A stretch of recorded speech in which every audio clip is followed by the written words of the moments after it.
தெற்கு சீமையில என்ன பத்தி கேளு, தூளு கிளப்புறவன் தூத்துக்குடி ஆளு.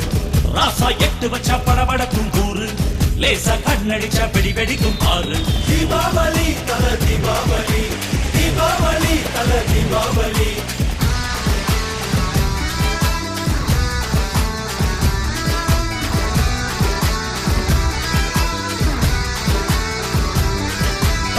தெற்கு சீமையில என்ன பத்தி கேளு,